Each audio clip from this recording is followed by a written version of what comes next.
존경하는 국회의장님, 그리고 선배 동료 의원 여러분, 한덕수 총리님을 비롯한 국무위원 여러분, 기획재정위원회 간사 박수영 의원입니다. 최근 국내 정치 상황으로 우리 경제의 불확실성이 확대되고 있습니다. 증시가 변동되고 원화 가치가 떨어지고 있습니다.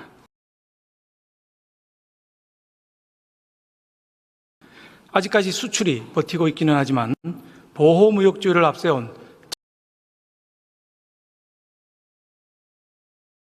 트럼프 이기 행정부 출범으로 인해서 글로벌 패권 경쟁에서 낙오되는 것 아니냐는 우려도 나오고 있습니다. 탄핵 정국 속에 반도체 특별법과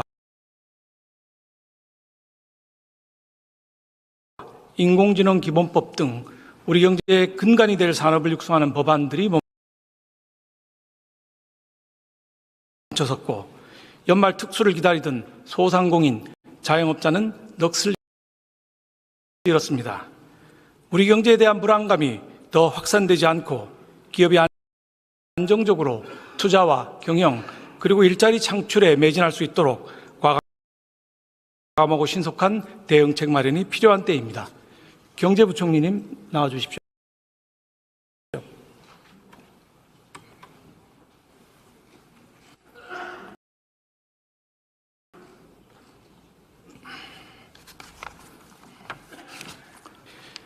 우선 국가 신용 등급입니다. 우리나라 같은 소규모 개방 경제에서는 대외 신용도 이게 맨날 문제가 되고 있는데, 비상계엄 사태 이후에 글로벌 신용 평가사들의 평가는 어떻게 되고 있습니까?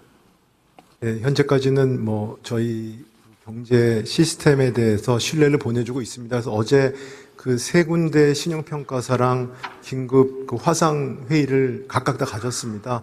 그래서 지금 저희 상황들, 그 다음에 저희 시스템이 어떻게 돌아가고 있는지, 그 다음 앞으로의 전망, 저희 노력들, 이런 걸 설명을 했는데요. 그분들은 한국 경제에 대해서 신뢰는 그대로 유지하는데 이런 불확실한 상황들에서 잘 관리해달라는 그런 부탁이 계셨습니다. 네, 당장 신용평가를 낮추겠다 이런 얘기는 아직 없는 네, 그런 건 것이죠? 당연히 없습니다. 네. 예, 잘 알겠습니다. 그 다음은 외평채 CDS 프리미엄인데요. 이건 지금 상황이 어떻습니까? 네, 아직까지는 그래도 비교적 안정적으로 되고 있습니다. 안정적으로 되고 있다. 예. 국고채 금리는 아마 제가 알기로는 그 비상계엄 사태 직후에 4일날 2.63%로 뛰어서 계속 올라갔었는데 9일 이후부터는 그 비상계엄 이전 수준으로 회복되는 걸로 알고 있는데 맞습니까? 네, 초기에는 시장이 급변동했습니다.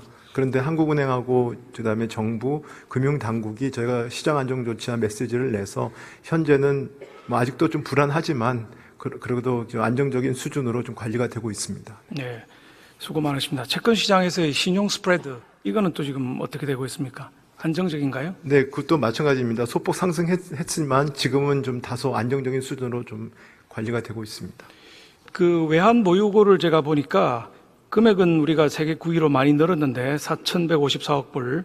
그런데 GDP 대비 비율은 또 떨어졌더라고요. 네, 좀 떨어졌습니다. 괜찮은 상황인가요? 네, 아직은 IMF나 이런 데 저희 외환 보유고나 그다음에 순대외야 자산 부분에 대해서는 네, 안정적인 수준이라고 평가를 하고 있습니다. 예. 그 코스피, 코스닥 증시는 지금 어떻습니까? 네, 굉장히 큰 변동을 보였는데요. 지금 저희가 여러 가지 시장 안정 조치와 그다음에 증시 안정 펀드를 저희가 즉시 투입할 수 있다, 이런 메시지를 냈기 때문에 그래도 가장 폭락은 지금 피하고 있는 상황입니다. 예, 제가 보니까 지수는 거의 12월 2일 수준을 다 회복을 했더라고요. 네. 그런데 환율이 좀 문제가 있는 거 아닙니까? 환율은 지금 어제가 1,432원이었는데 많이 올랐거든요. 네, 환율은 기본적으로는 원화가 약세가 아니었고 원래는 강달러 수준이었습니다. 강달러가 진행된 상황에서 지금 정치적인 사건이 발생을 했기 때문에 최근 들어서는 그 발생 전까지는 다른 나라의 어떤 통화랑 비슷했는데요. 그 이유는 다른 나라 통화보다 제가 좀 더 약세에 있다고 평가됩니다. 네, 환율이 올라가면은 이제 수입 원자재 가격이 올라가지 않겠습니까? 네, 그렇습니다. 그럼 물가에 영향을 주고 네. 서민 경제가 또 어려워질 것 같은데 내수에도 영향이 있을 거고요. 네네. 어떻게 보십니까? 네, 좀 그런 부정적인 영향이 있습니다만 저희는 이제 외환 시장의 변동성이 확대되지 않도록 한국은행과 또 정부가 그 최선의 노력을 하고 있어서요. 그 부분들은 하여튼 최대한 안정적으로 그 움직임이 흐름이 될 수 있도록 노력을 하겠습니다. 예, 환율이 상승하면은 은행의 BIS 또 기업들의 리발빙 이런 것도 조금 염려가 되는데 네네. 어떻게 판단하고 계십니까? 네, 그렇습니다만 아직까지 뭐 은행들의 BIS 비율이라든지 은행의 건전성 지표 이런 것들은 저희가 아주 안정적인 수준이 있기 때문에 네, 관계기관과 함께 저희 지속적으로 모니터링을 하고 필요하면 필요 조치를 하겠습니다. 시장의 그 유동성 확대를 위해서 한국은행에서 그 RP 네. 매입을 했더라고요. 매주 목요일 날 정례 매입하지 않습니까? 네, 이번에는 보니까 뭐 4일부터는 비정례 RP 매입도 하고 있어서 상당히 대응을 잘하고 있다 이렇게 생각이 듭니다. 네, 그 산업도 한번 짚어봐야 될 것 같은데요. 반도체 특별법 이게 통과가 안 됐습니다. 이번에 언제 될지 모르겠습니다만은 네, 저희가 조세 소위에서 여러 가지 합의를 많이 했는데 이 여러 가지 전국이 혼란하다 보니까 소위에서 합의된 내용이 통과가 안 됐습니다. 네. 보시면 아시겠지만 반도체 관련해서 저희들이 그 R&D 비용 세액공제 일모를 7년으로 시설 투자 일모는 5년으로 연장하기로 정부와 여야 간에 합의를 했는데 네. 이게 요새 전국 때문에 우리 본회의를 통과하지 못해서 안타까운 부분이 있고요. 표에서 보시는 것처럼 반도체 시설 투자의 세액 공제율을 5%포인트 올렸고 또 R&D 시설 투자 세액 공제액은 1%밖에 안 됐는데 이걸 20%까지 인상하기로 기재부와 여야가 합의를 했는데 역시 본회의 통과는 좀 못하고 있는 상황입니다. 근데 미국은 아주 빠른 속도로 25% 공제로 나가고 있거든요. 네. 이 문제 어떻게 하면 좋겠습니까? 뭐 저희가 시급한 과제라고 생각합니다. 다시 한번 국회에서 논의해 주시면 정부도 적극적으로 참여하겠습니다. 예, 감사합니다. 다음은 산업부 장관님 좀 나와 주십시오.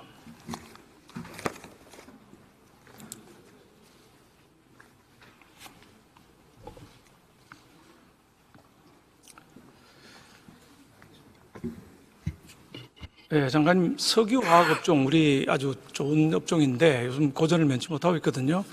우크라이나 사태 때문에 러시아 이제 석유가 금수가 되고 우리는 따르고 있는데 이제 중국하고 인도하고 터키는 싼값에 사가지고 공급 물량을 많이 늘리고 있단 말이에요. 그렇습니다. 이 금년 안에 뭐 대책이 나와야 되는 거 아닌가요? 지금 우리나라 석유화학 산업이 여러 가지 복합적인 위기를 겪고 있는 상황이고요. 그래서 사실 저희가 업계하고 관계부처하고 지금 계속 협의를 하고 있고, 사업 재편 활성화를 위한 여러 가지 대책을 마련을 하고 있습니다. 조만간에 저희가 지역경제 활성화하는 그 지원 방안까지 같이 해서 산업 경쟁력 관계 장관 회의를 계기로 해가지고 저희가 그 지원 방안을 발표할 계획입니다. 예, 좀 서둘러 주셔야 될 것 같고요. 2019년도에 일본 수출 규제가 있었지 않습니까? 네. 그 소부장 기술 개발 때문에 저기 예비비를 2조 7천억이나 썼거든요. 네. 근데 올해는 예비비가 4조 8천억에서 절반이 깎여가지고 2조 4천억밖에 없는데 무려 2011년 수준으로 됐습니다.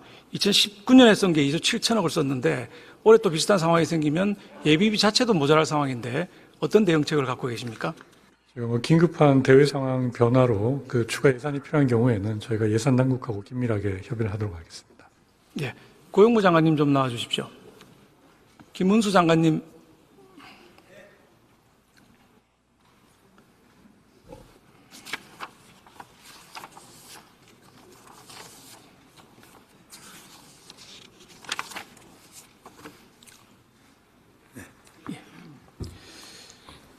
장관님, 제가 그 슬라이드를 준비했는데 우리 국내 반도체 기업에 계시다가 외국 기업으로 이주하신 분들이 소감을 적은 것들입니다. 너무 많아서 제가 몇 가지만 읽어보겠습니다.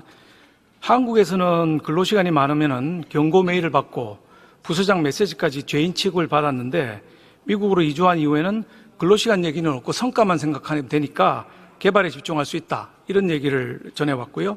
그다음에 회사 실적하고 개인 성과가 오르면은 높은 보상을 받을 수 있기 때문에 선순환 구조더라. 누가 안 시켜도 자발적으로 일을 더 한다. 이런 메시지도 있고요. 또 삼성이 파운드리 글로벌 1위를 달성하겠다고 하면서 압도적으로 선두인 TSMC보다 일하는 시간은 훨씬 적더라. 이래가지고 어떻게 이기겠나. 뭐 이런 얘기들이 나오고 있습니다. 아시다시피 그 반도체 특별법에 제가 화이트 칼라 exemption을 넣지 않았습니까?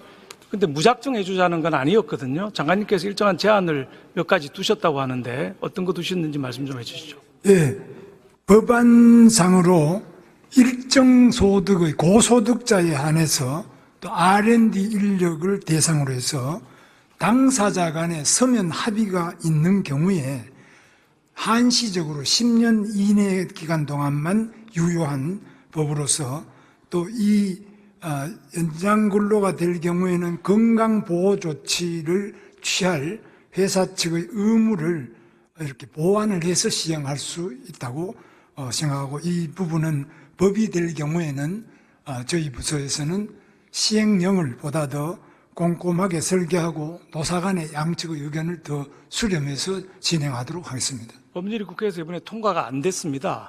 시행령이나 시행규칙으로 해결할 방법은 없습니까? 부분적이겠지만. 특별 연장 근로 제도가 지금 있습니다만은 그 부분은 이제 여러 가지 절차가 복잡하고 이래서 반도체가 요청하는 한마디로 속도전이겠습니다. 이 속도전에서 그게 제한이 없는 나라에 비해서 상대적으로 우리나라가 속도에서 좀 불리한 그런 문제점이 있습니다. 알겠습니다. 국회에서 열심히 한번 해보겠습니다. 네. 경제부총님 다시 한번 좀 나와주시겠습니까?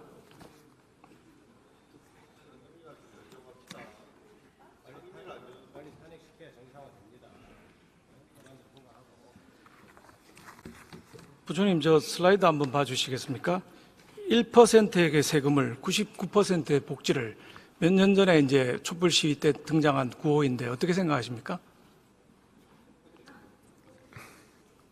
저 문구만 봐서는 제가 판단하기 좀 어렵습니다. 예. 그 다음 슬라이드 한번 봐주시죠. 세 번의 해외 이주에 관한 것인데 가운데 있는 B 그래프가 우리나라의 소득 분포 곡선이라고 보면 지금 경제정책을 펼 때에 B2가 고소득층이고 B1이 저소득층인데 고소득층에게 택싱을 세금을 매겨서 저소득층을 도와주게 되면 아주 바람직한 모양으로 가게 되면 C와 같은 그래프로 이동하게 될 겁니다. 중위소득이 올라가고 소득 격차가 줄어들게 되니까요. 그런데 이제 뭐 노벨 경제학상을 받은 경제학자들 얘기가 이게 어느 정도의 임계치를 넘게 되면은 C로 이행하는 것이 아니라 오히려 A로 이동할 것이다. 즉 B2라고 하는 고소득층이 해외로 이주하기 때문에 기업을 이전한다든지 이주해버려서 전체적인 중위소득 자체가 작아지고 그래서 B1에 속하던 저소득층은 A1으로 더 전락할 수도 있다. 이런 지금 얘기들이 있습니다. 그래서 세원에 관해서는 이 세원이 해외로 이주하지 않는 임계치를 잘 지켜서 경제정책을 펴주셔야 우리 기업들이 해외로 이주 않을 거라고 생각합니다. 다이슨이라든지 스웨덴의 이케아라든지 전부 해외로 이주한 기업들이 있고 우리도 지금 늘어나고 있는 상황이거든요. 네. 부총님께서 잘 좀 챙겨봐 주시길 네, 바랍니다. 그렇게 하겠습니다. 그 총리님 좀 나와 주시겠습니까?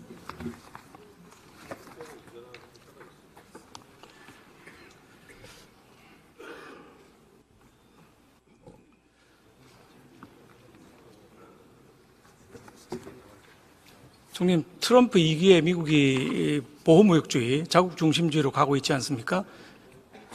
네, 아마 그런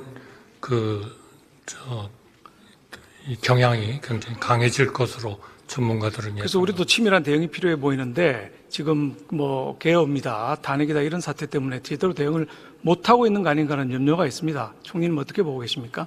그 부분에 대해서도 저희가 한 7개 분야를 집중적으로 우리 경제부총리, 관계장관들이 그걸 맡아서 아주 심각하게 대응을 하고 있습니다. 그중에 통상 쪽도 분명히 중요한 하나의 그 분야가 돼 있고 최대한 그 영향이 우리 국가 경제, 국민 경제에 적게 미치도록 노력하겠습니다. 2기 대응 TF 이런 건 있습니까, 정부에? 예, 있습니다. 총리님께서 TF장 아닙니다. 일단 경제부총리 주관으로 지금 일종의 하부위원회처럼 그렇게 만들어져 있고 예를 들면 금융시장은 굉장히 단기간에 반응이 강하고 또 잘못되면은 회복되기가 어렵기 때문에 그 F4 회의는 제가 보고받기로는 거의 매일 점검을 하고 상황에 대응하고 있다고 생각하고 있습니다. 예, 잘 좀 공백 없도록 잘 좀 해주시기를 부탁드리겠습니다. 네, 최대한 노력하겠습니다.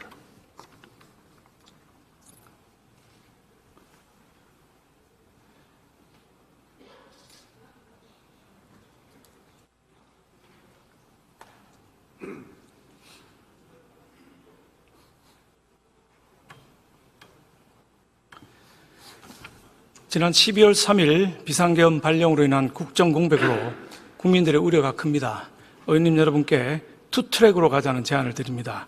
첫째, 비상계엄과 탄핵에 관해서는 검찰, 경찰, 공수처, 특검 등과 법원, 헌재 등 사법부에서 엄정한 팩트체크와 치열한 법리 논쟁으로 마무리되어야 할 것입니다. 그것이 법치국가입니다. 둘째, 경제는 정치와 분리해서 여야 정치권과 정부가 합심해서 상황을 안정적으로 관리하는 모습을 보여줘야 된다고 생각합니다.